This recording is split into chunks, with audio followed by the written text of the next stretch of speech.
Okay, we're back after a little break and I've travelled for the first time since, well, late spring. I'm now in Hungary, and in this week's video we're going to be talking about preparing, being over-prepared. And it's quite ironic because the first location I'm taking you to today, I've ended up on a dirt road, like so, which is, yeah, quite amusing. But we're going to be talking about being prepared, going on a road trip, actually getting yourself set up, making sure your gear's prepared, you're prepared, research, basically everything that I've done on the lead up to this trip.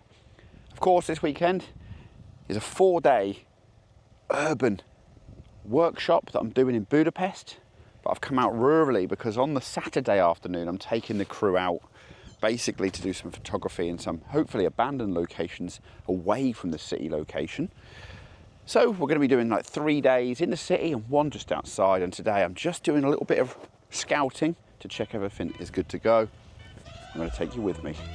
For those of you who don't know who I am, my name is James Kerwin, and this is me. I'm an architecture and interior photographer from the UK that is now based in Istanbul. I love shooting heritage, abandoned places, relics, ruins, hidden gems and ghost towns, as well as off the beaten path locations all around the world. You can catch my content weekly, well, when life doesn't take over. So why don't you join me for the ride by subscribing, and you can also check out my website in the description below.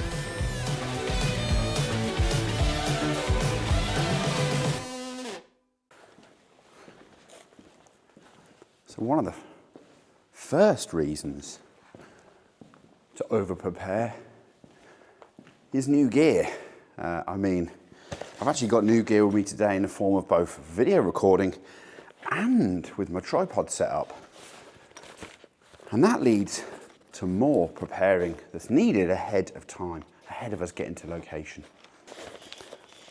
And prior to this trip actually taking place, I was actually sent a new tripod. First of all, a new set of legs. And then secondly, I was sent a new geared head. Now, of course, when it comes to a geared head and a tripod, it's fairly easy ahead of time to test that equipment and check it's for me. So that's what I did. I basically just set it up at my home, in my apartment, make sure that it shipped with all of the components, there wasn't anything missing, make sure that it was kind of what I wanted, the choice that I wanted, and maybe there's accessories that you would need to put your gear on top of the tripod head. I knew that I didn't need that. I knew that I had the right equipment, but it might be for you. You need to check ahead of time. Maybe you need a new plate. Maybe you need some sort of new key or tool to adjust the height of the tripod. There's many things that can happen. It's even more tricky when it comes to photography or video equipment. For me, I actually changed my video camera of purpose, something that I've been wanting to do for a while. And on this video, I'm actually recording for the first time on the DJI Pocket 3. It's a camera I've wanted for a while, but I actually set it up, tested it in my home, and went through multiple YouTube videos ahead of this trip to lock in the settings and get it prepared to come with me. And as I'm going to talk about later, just because I'm prepared, it doesn't mean that I'm not planning for other eventualities. Let's shoot.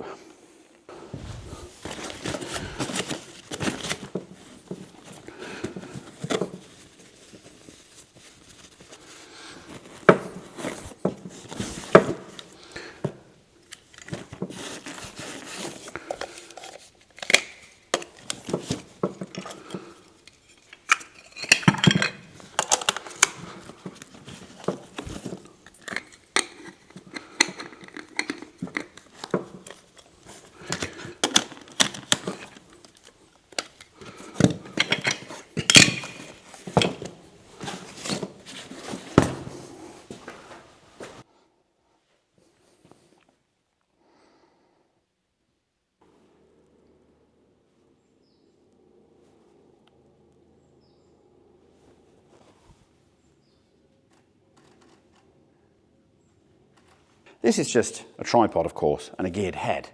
Easy to use and understand. But if you're using something like a new camera, a new video camera, a new lens, you want to know your gear inside out. You need to learn it, you need to practice it, and probably the best idea is to ease it into your workflow, especially if your shoot isn't personal work, like it is here for me, but it's for like paid gigs. You want to know and rely on your equipment, and walking into the environment and knowing you can get great results with it means knowing it inside out. Don't assume that your new equipment is going to be foolproof and you're going to use it straight out of the box. It's going to be perfect. Perhaps slowly transition into it. On this trip, for example, I do have my Canon RP with me, and I have my secondary tripod exactly like I used to have, and my microphone setup that I used to have. Of course, the Pocket 3 comes with its own new microphone, but I'm still bringing my old equipment with me. I say old, my microphone setup is actually pretty new, but I know it works and I know it's reliable. And if something goes wrong here, I know that I can switch straight back to the RP and get great results. And the final thing on gear is, even if you haven't got new gear, check everything that you have with you. Mate, don't assume that it's in your bag left where it was last time. With photography equipment, there's so much of it that sometimes I pull stuff out of the bag and don't realise I've done it. And then when it comes to the trip, I assume it's there. You should never do that because there could be things missing. Now, I usually store my equipment actually in my photography bags at home. My roller case in particular is where I put all my photography equipment. I don't want something to happen to it around the house. So for me, it's really easy to kind of just pick that bag up, empty it into my rucksack and know that I've got everything. But for you, you might have it in drawers or stored, in which case you're going through a process each time. Getting that process correct can help you eliminate kind of errors with equipment when it comes to photography on site. Geared head, so much more solid than my last one. Hasn't moved an inch during the shoot, which is going to be a topic for another day, but I'm really happy so far. It's a bit stiff because it's fresh, but ultimately it's a really decent setup. So being prepared is actually one of the most important aspects of a shoot. It's probably more important than the actual shoot itself, of course, because it's not just about equipment. It could be about other aspects of getting ready for the shoot too. And being prepared can reduce your stress levels, like about the shoot itself and how it's going to go, but it can also help you be more creative on site, on location, and also, of course, ultimately lead to better photos too. When it comes to architecture photography in particular, there's many pitfalls that you could come across. Now, I try to eliminate those where possible and try to avoid mistakes, or at least limit them, because things can still go wrong, of course. That includes Google Earth ahead of time, Google Maps, checking out the roads, the area. Is the building still there? I usually have done research ahead of time and I rock up to a location after doing some initial kind of groundwork on Google Maps, Google Earth and so on, and just some basic research. I even Google the location itself to see if there's been some news reports about a demolition or a road closure. But there's only so much time in a day and I can't do this constantly. So I always look to scout a place out. And that's what you could do too. Now I'm doing it for a photography tour. Now we were supposed to come here on Saturday, and as it turns out, this place isn't really fit for my group. It's abandoned, completely abandoned, and it's wide open as such, as in there's windows, there's holes in them, but it's quite a climb up to get in. Unfortunately, the doors are locked solidly. There's no keys in the area. I've checked with the neighbours, and that climb to get in wouldn't really suit the group. So this would have been an embarrassing situation on Saturday had I brought the group here. But for you, for a general photography tour, that could also lead to quite a lot of disappointment too. You could rock up to a demolition, and if you haven't done a little bit extra research, you're going to be driving miles and miles with very expensive fuel in 2024 for nothing, and that's a bit of a shame. So ultimately, I'd say try to, where possible, do that little bit of research ahead of time and plan your actual shoot in terms of the location, first of all. So when it comes to actually planning the shoot as well and planning ahead of time, you can use things like apps to actually track the sun or track Google Earth, for example, the app itself to look at the road layout. There's many apps you can use, and I'll link some of them down below that I use regularly for my photo shoot. There's many reasons why you'd want to do that, not just for access. It could actually be for your shoot itself. And one of the key ones is, of course, lighting. When it comes to lighting, maybe your actual location would benefit from some crazy lighting, maybe some backlighting, or maybe there's a window with some beautiful stained glass that's going to put a kind of pattern on the floor, something like this. Or actually, perhaps you want to avoid that altogether.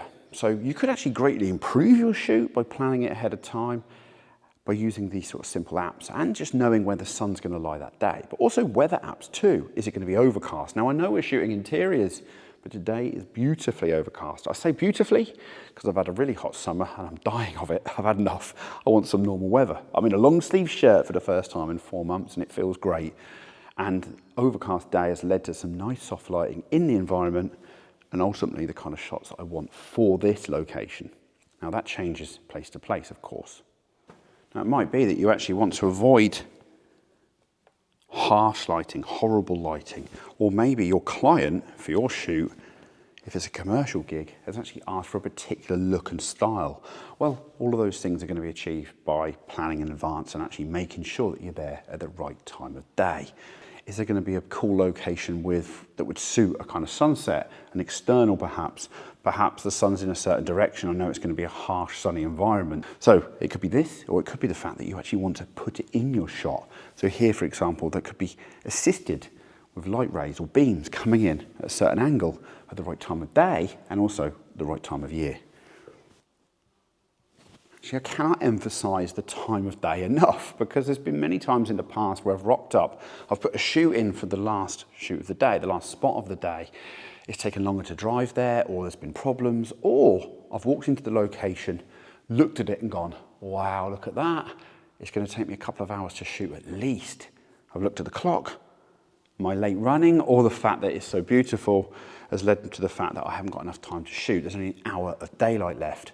Now, that is really frustrating, but if there's a tip I can give you to turn that into a positive, and that is to repeat it the next day, if you can, if possible, or another time. So turn that shoot into a scouting shoot.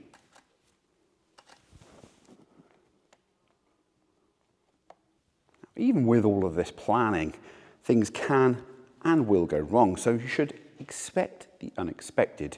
Now, in a rural location like this, it's very unlikely something's going to go wrong, but I was scouting it for a photography tour and I've mentioned there's access problems, so something would have gone wrong on Saturday. In deep urban environments like busy city centres like Budapest, there's more likely a chance that something's going to go wrong and you won't get your shots you planned. So having the chance to revisit, go back or plan in advance something is more likely to get you good results.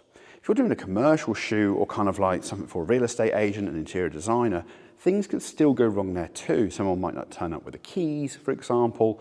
They might be late. There's many things that can happen. There's no point stressing out about these things. All you're doing with the preparation is making sure you're eliminating a lot of the things that could go wrong under your control, not outside of that. And that's what we're looking to do. Another thing that you could do in advance of your shoot in your planning stage is, of course, a shot list. Now, for me, I usually do that by scouting on location. What I do is I normally walk in, look around, maybe go around with a phone or now the Pocket 3, walk around, check it out, look around. I actually came into this location without my equipment prior to actually shooting it at all. It's very rare I'll walk in, put the tripod down and just get some shots and run off because I've usually thought about like which ones am I going to get. And to be honest with you, in simple places like this, I'm usually just going for the 1 point or 2 point perspective and leaving it at that. But for you, you could have a more detailed shot list. There might be shots that you really want, like planning it out when you walk into an urban environment, into an interior is the best approach. Now, if you know what the interior looks like, you could go online and you could actually do that in advance by checking what it looks like and visualize some images up front. If you're working for a client, you could actually ask them for some kind of quick walkthrough video perhaps, or you could potentially just look again online at previous listings and sales of that property before and old photos that have existed. Yes, maybe there's been changes to the environment, but that'll give you an indication as to kind of where you're going to go when you arrive. That can all help you in that preparation stage and making things go well.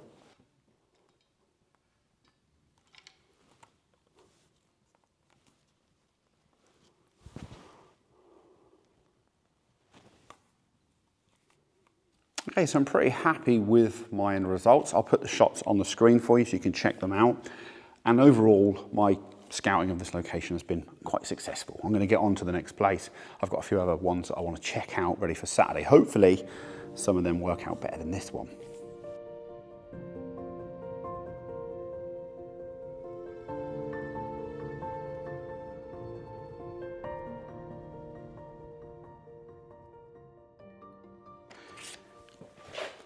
Nice easy one today.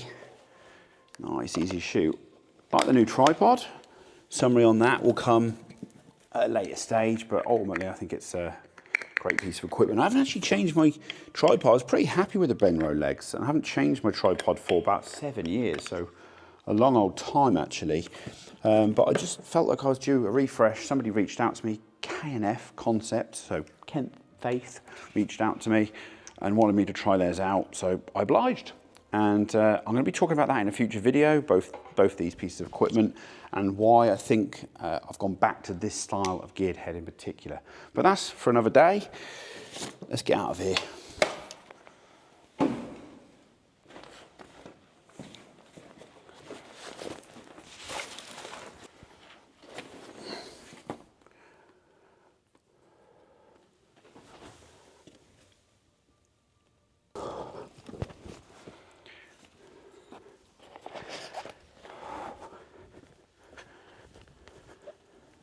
Okay, so that's all for this week. I hope you enjoyed it. If you've got any comments, leave them below. Until next time, I'll see you all very, very soon. There's going to be lots of content coming from here in Hungary, and then I'm following it on with also a couple of weeks in Romania straight after this.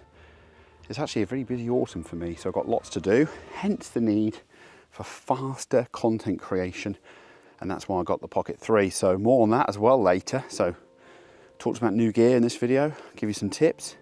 We're going to move on. Until next time, see you all very soon, guys.